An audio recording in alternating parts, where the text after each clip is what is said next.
काही पुस्तके आपल्याला फक्त कथा सांगत नाहीत, तर एका काळाचे, एका समाजाचे आणि एका व्यक्तीच्या संघर्षाचे जिवंत दर्शन घडवतात. मराठी साहित्यातील सर्वात हृदयस्पर्शी आत्मचरित्र कोणते? तर उत्तर आहे स्मृतिचित्रे. श्रोतेहो नमस्कार.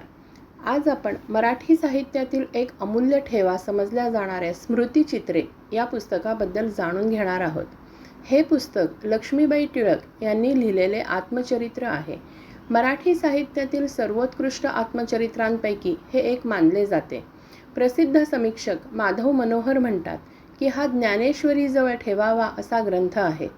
स्मृतिचित्रे म्हणजे केवळ एका व्यक्तीची जीवनकथा नाही, तर इसवी सन 1860 ते 1920 या काळातील समाजजीवन, स्त्रियांची स्थिती, कौटुंबिक नाती आणि संघर्ष यांचे जिवंत चित्रण आहे.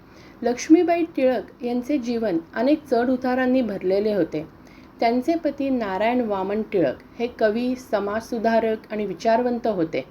त्यांच्या आयुष्यातील बदल, धार्मिक विचारातील परिवर्तन आणि त्यातून निर्माण झालेल्या कौटुंबिक परिस्थितीचे वर्णन लक्ष्मीबाईंनी अतिशय प्रामाणिकपणे केलेले आहे. या पुस्तकाची सर्वात मोठी ताकद म्हणजे त्यातील सत्यता.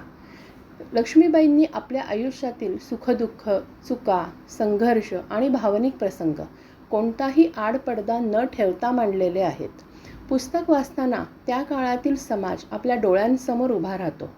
एका स्त्रीने किती धैर्याने आणि संयमाने संकटांना सामोरे जावे याचे उत्कृष्ट उदाहरण या पुस्तकात दिसते.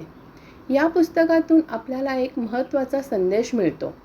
जीवनात कितीही संकटे आली तरी धैर्य, प्रेम आणि माणुसकी कधीही सोडू नये.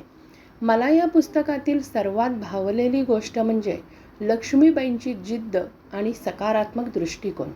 त्यांनी प्रत्येक कठीण प्रसंगातून शिकत आयुष्य पुढे नेले. स्मृतिचित्रे हे पुस्तक आपल्याला जीवन समजून घ्यायला, नात्यांचे महत्त्व ओळखायला आणि संघर्षातून उभे राहण्याची प्रेरणा देते. जर तुम्हाला वास्तववादी, भावनिक आणि प्रेरणादायी साहित्य वाचायला आवडत असेल तर स्मृतिचित्रे हे पुस्तक नक्की वाचा. व्हिडिओ आवडला असेल तर लाईक करा, शेअर करा आणि अशाच पुस्तकांच्या अभिवाचनासाठी चॅनलला सबस्क्राईब करायला विसरू नका. धन्यवाद.